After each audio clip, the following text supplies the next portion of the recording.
Hello and welcome friends, मैं हूं अनन्या और आप देख रहे हो लर्निक्स। एक बात बताइए, इंग्लिश में फ्लुएंटली बात करने के लिए किस चीज़ की ज़रूरत होती है?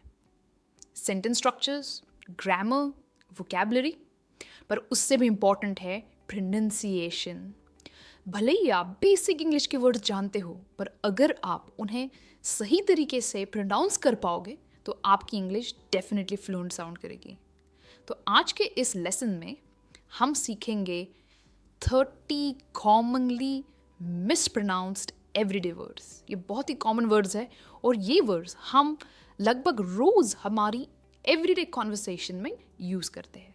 तो चलिए शुरुआत करते हैं आज के लेसन की। सबसे पहला वर्ड है, इसकी दो प्रोनाउंसिएशंस है, शेड्यूल या शेड्यूल। ये जो प्रोनाउंसिएशन है ये है ब्रिटिश प्रोनाउंसिएशन यानी यूके प्रोनाउंसिएशन और ये है अमेरिकन प्रोनाउंसिएशन। चॉइस आपकी है, आपको कौन सी प्रोनाउंसिएशन यूज़ करनी है, पर मैं जनरली कहती हूँ schedule and not schedule, right. और ये जो मैंने मार्क किया है ब्लू में, इस सिलेबल पर स्ट्रेस दिया जाता है। देखिए, अगर वर्ड में हाइफन है, बीच में अगर ये हाइफन है तो इसका मतलब इस वर्ड में दो सिलेबल्स है और जो फर्स्ट वाला सिलेबल है इस वर्ड में स्ट्रेस होता है, शेड्यूल। शेड्यूल का मतलब होता है अ प्लान और टाइम टेबल ऑफ इवेंट्स, हमारा टाइम टेबल या प्लान। नेक्स्ट वर्ड है, इसकी प्रोनाउंसिएशन है व्हीकल। स्ट्रेस वी पर है, व्हीकल। व्हीकल मतलब मोड ऑफ ट्रांसपोर्ट, कार या ट्रक, राइट, उसे कहते हैं व्हीकल। नेक्स्ट है बाजार। बाजार, इसमें जो ये आर है ना, हम प्रोनाउंस नहीं करते, यह है बाजार। पर बाजार का मतलब क्या होता है? वेरी स्ट्रेंज, कोई चीज़ जो अजीब हो, विचित्र हो, उसे आप कहोगे बाजार। समझ लिए आपके दोस्त ने एक बहुत ही अजीब सा हेयर कट करा के लाया है, लाल बाल किए है या ब्लू बाल किए, नियॉन ग्रीन कलर के बाल किए, तो आप क्या कहोगे? योर हेयर स्टाइल लुक्स बाजार। बाजार, पर ये बाजार नहीं है, इट्स बाजार। अब हम एक काम करेंगे, इन तीनों वर्ड्स को लेकर हम एक सेंटेंस बनाएंगे। इसके दो फायदे हैं, क्योंकि आप जनरली वर्ड्स तो बोल लोगे, राइट, सही उसकी प्रोनाउंसिएशन और प्रोनाउंस उन्हें कर पाओगे, पर एक्चुअली जब ये सेंटेंसेस में आते हैं तब आप इन्हें प्रोनाउंस नहीं कर पाते हो। और ये तीन वर्ड्स यूज़ करने से क्या होगा, आप फोर्स्ड हो जाओगे कि इन तीन वर्ड्स को यूज़ करके ही मुझे सेंटेंस बनाना है। तो आप क्या कर रहे हो, आपके माइंड को फोर्स कर रहे हो सोचने के लिए, सेंटेंस बनाने के लिए। तो चलिए इन तीन वर्ड्स को यूज़ करके हम एक सेंटेंस बनाते हैं। My schedule was so tight that I had to sleep in my vehicle which felt pretty bizarre. मतलब मेरा जो टाइम टेबल था वो इतना टाइट था कि मुझे गाड़ी में सोना पड़ा और मुझे बहुत अजीब लगा, विचित्र लगा। देखा कैसा सेंटेंस बन गया। और जब सेंटेंस में ये आएगा तब आप इन्हें सही प्रोनाउंस भी कर पाओगे। आप भी ट्राई कीजिए इस सेंटेंस को पढ़ने के लिए। आप चाहो तो वीडियो को पॉज कर सकते हो। हम बढ़ते हैं नेक्स्ट सेट ऑफ वर्ड्स की तरफ, जो है गेज। ये बहुत ही सिंपल है प्रोनाउंस करने के लिए। It is single syllable, gauge, जिसका मतलब है टू एस्टिमेट या मापना या अंदाज लगाना, उसे कहते हैं टू गेज। एक वर्ब है। ये वर्ड आपने हाल ही में टीवी पे बहुत सुना होगा, न्यूज़ में बहुत सुना होगा। इसका प्रोनाउंसिएशन कूप है। ये है खू।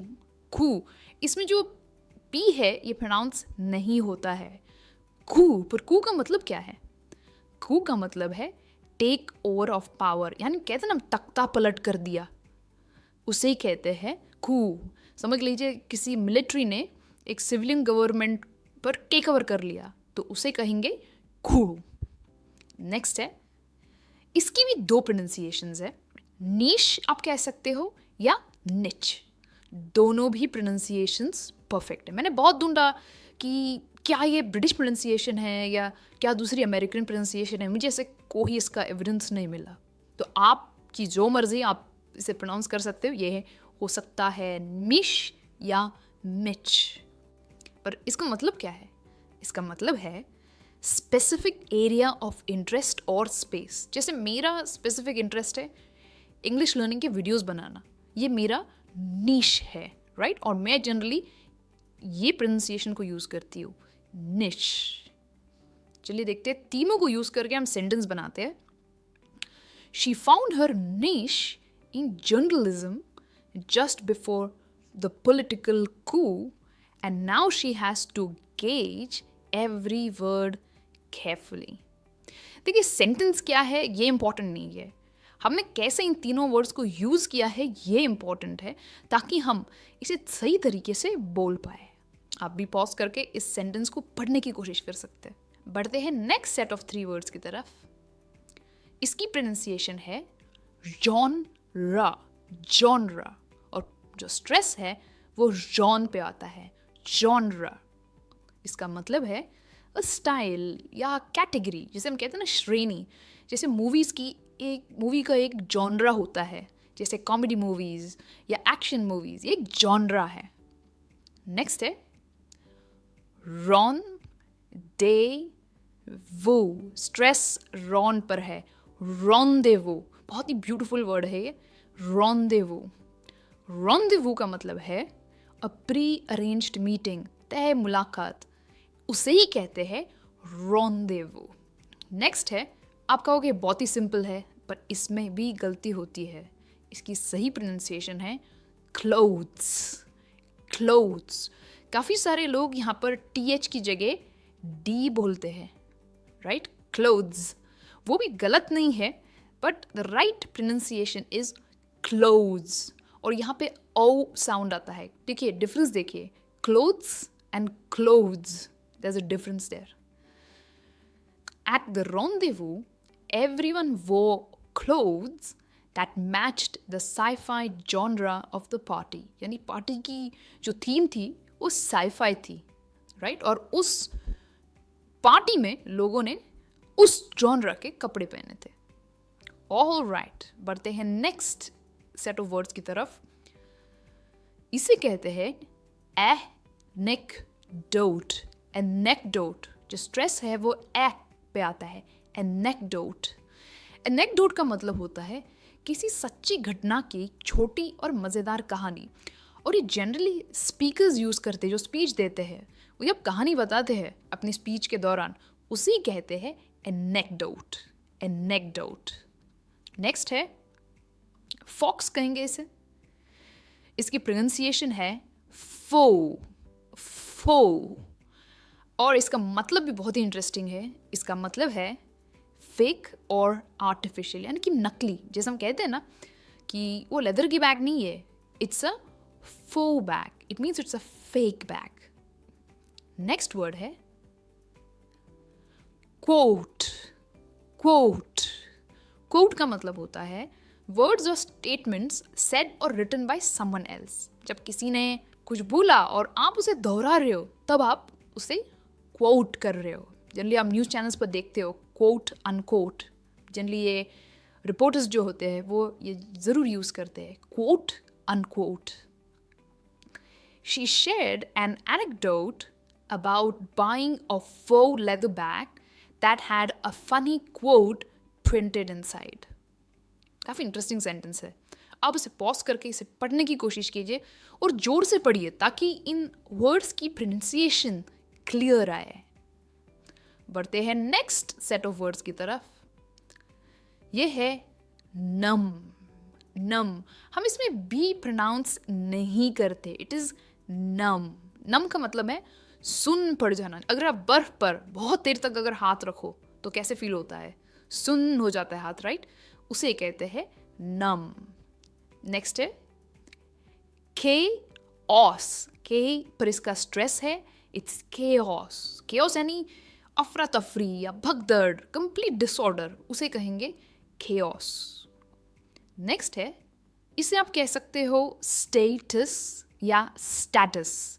दोनों भी प्रोनाउंसिएशंस परफेक्ट है, स्टेटस या स्टेटस, दोनों परफेक्ट प्रोनाउंसिएशंस है। इसका मतलब है पोजीशन और कंडीशन, किसी चीज़ की स्थिति या दर्जा, स्टेटस या स्टेटस। मैं जनरली स्टेटस यूज़ करती हूँ, आई यूज़ स्टेटस।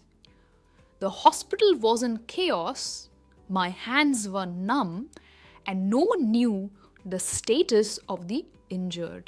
मतलब हॉस्पिटल में बहुत ही भगदड़ थी, मेरे हाथ एकदम नम पड़ गए थे, सुन्न हो गए थे, और जो घायल हुए थे उनकी क्या स्थिति थी किसी को पता नहीं था. ऑल राइट, बढ़ते हैं नेक्स्ट सेट ऑफ वर्ड्स की तरफ. अब इससे मैंने लोगों को कहते हुए सुना है police. It's not police, it is police. Police, और जो लीस है इस पे इसका स्ट्रेस है. It's police. I am sure law enforcement authorities को पुलिस कहते हैं. Next is debris. Debris, debris, right. Debris, debris यानी मलबा. जब भी किसी चीज़ के जो स्कैटर्ड पीसीस होते हैं उसे हम कहते हैं डेब्री, मलबा. नेक्स्ट है, इसकी भी दो प्रोनाउंसिएशंस है. आप कह सकते हो फिनांस या फाइनेंस. फिनांस या फाइनेंस. मैं इसे कभी कभी फिनांस भी कहती हूँ, फाइनेंस भी कहती हूँ. दोनों प्रोनाउंसिएशंस मैं खुद यूज़ करती हूँ. इसका मतलब होता है मनी मैनेजमेंट. जो पैसे का को मैनेज करना उसे ही कहते हैं फाइनेंस या फिनांस. एग्जाम्पल देखें. The police arrested the broker after finding debris of shredded finance documents in the warehouse. दोस्तों, shredded का मतलब होता है जब हम किसी भी डॉक्यूमेंट को कंप्लीट उसको फाड़ देते हैं, उसके टुकड़े टुकड़े करते हैं, उसे कहते हैं to shred documents. All right, next set of words है. आप इसे कह सकते हो वाइटामिन, जो यूएस प्रोनाउंसिएशन है, वाइटामिन, या आप कह सकते हो विटामिन. दोनों भी प्रोनाउंसिएशंस परफेक्ट है. आई जनरली से विटामिन. मैं जनरली विटामिन ही कहती हूँ. विटामिन. विटामिन का मतलब न्यूट्रिएंट्स, एसेंशियल फॉर बॉडी. जो हमारे बॉडी के लिए न्यूट्रिएंट्स होते हैं, जो ज़रूरी होते हैं, उसी को कहते हैं विटामिन. नेक्स्ट, ये मैं इनफैक्ट हफ्ते में एटलीस्ट 3 बार खाती हूँ ब्रेकफास्ट पे. दिस इज किनवा. किनवा, किन पर इसका स्ट्रेस है. किनवा एक तरह का अनाज है, ग्रेन है. नेक्स्ट, अब इस वर्ड में भी अक्सर गलती होती है क्योंकि लोग इसे टेबल कह देते हैं, जबकि ये है वेजिटेबल, और स्ट्रेस वेज पर है. It's vegetable and not vegetable. Vegetable, सब्जी, इसका मतलब होता है वेजिटेबल. एग्जाम्पल देखें. My dietitian said quinoa is a great source of protein, but I still need vegetables and vitamin D. So it is quinoa, vegetable, vitamin. आगे बढ़ते हैं. Next set of words है. सबसे पहला है पिज़्ज़ा. पिज़्ज़ा ये एक इटालियन डिश है, एंड आई एम श्योर आपको इसकी प्रोनाउंसिएशन अभी पता है. Eats pizza. मेरे कई सारे लेसन्स में मैंने इसे कवर किया है. पिज़्ज़ा. ये है कूपन एंड नॉट कूपन. काफ़ी सारे लोग इसे कूपन कहते हैं, जो गलत है. इट इज़ कूपन, और जो स्ट्रेस है वो कू पर है. कूपन. कूपन यानी वाउचर फॉर डिस्काउंट. ये है रेलिश. रे पर इसका स्ट्रेस है. रेलिश. रेलिश का मतलब होता है टू एंजॉय समथिंग, आनंद लेना, और ख़ास करके खाने की चीज़ों के लिए यूज़ होता है. जैसे आई रेलिश्ड द चिकन, यानी मैंने चिकन बहुत आनंद लेकर खाया. इन तीनों वर्ड्स को लेकर एक सेंटेंस बनाते हैं. I used a coupon to order pizza and totally relished every bite. मैंने कूपन यूज़ किया, पिज़्ज़ा खरीदा और उसे आनंद से खाया, यानी मज़े से खाया. All right, next set of words है इट्स कंजेशन. ये कंजेशन नहीं है, इट इज कंजेशन. कंजेशन, और स्ट्रेस जो है जेस पर आता है. मैं चाहती हूँ कि आप जब भी वर्ड को प्रोनाउंस करो ना, उसकी स्ट्रेस पर भी ध्यान दो. Right. It is congestion. Congestion का मतलब होता है ब्लॉकेज या जैम लगना, जैसे हाईवे पर गाड़ियों का कंजेशन होता है. यस, हमारी चेस्ट में भी कंजेशन हो सकता है सर्दी की वजह से, उसे भी कहेंगे कंजेशन. नेक्स्ट है asthma. Asthma and not asthma. It is asthma. A breathing condition, जैसे वो सांस लेने में तकलीफ होती हो। नेक्स्ट है nauseous, nauseous, not nauseous, it's nauseous। और स्ट्रेस है नौ पर, nauseous। nauseous का मतलब क्या होता है? फीलिंग लाइक वॉमिटिंग, जैसे उल्टी की जो फीलिंग आती है ना, उसे कहते हैं nauseous। कई सारे लोगों को जब वो गाड़ी से या कार से लंबे समय ट्रैवल करते हैं तो दे ऑल्सो फील nauseous, उल्टी वाली फीलिंग आती है। चलिए तीनों वर्ड्स को मिलाकर एक सेंटेंस बनाते हैं। The congestion made her asthma worse and the heat made her feel nauseous, right? So it is congestion, asthma, nauseous। all right, आगे बढ़ते हैं नेक्स्ट सेट ऑफ वर्ड्स की तरफ। ये काफ़ी इंटरेस्टिंग वर्ड है। इसे कहते हैं all be it, all be it। शायद ये वर्ड आपके लिए नया है। इसका मतलब क्या है? इसका मतलब है although या फिर हालांकि, हालांकि उसे कहते हैं all be it, all be it। ये न्यूज़पेपर्स में काफ़ी यूज़ होता है। Next is it's I'll, I'll। इसमें एस प्रोनाउंस नहीं होता, it's silent S, I'll। I'll का मतलब क्या होता है?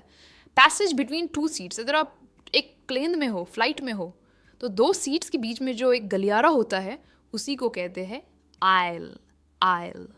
नेक्स्ट वर्ड है bury, not bury, it is bury। bury का मतलब होता है दफनाना, टू प्लेस समथिंग अंडरग्राउंड, उसी को कहते हैं bury and not bury। For example, she walked down the aisle, albeit nervously, hoping to bury the memories of her past। She walked down the aisle, albeit bury। Alright दोस्तों, आज के लिए बस इतना ही। हमने 30 वर्ड्स देखे, 30 कॉमन वर्ड्स जो everyday conversation में यूज़ होते हैं, पर इनकी प्रोनाउंसिएशन हमेशा गलत हो जाती है, हम इसे गलत बोल देते हैं। आप मुझे कमेंट्स में लिखकर बताइए कि इनमें से आप कितने वर्ड्स गलत बोल रहे थे। मैं आपसे जल्द मिलूंगी एक और नए इंग्लिश लेसन में। तब तक as usual keep learning and keep practising English. Bye for now.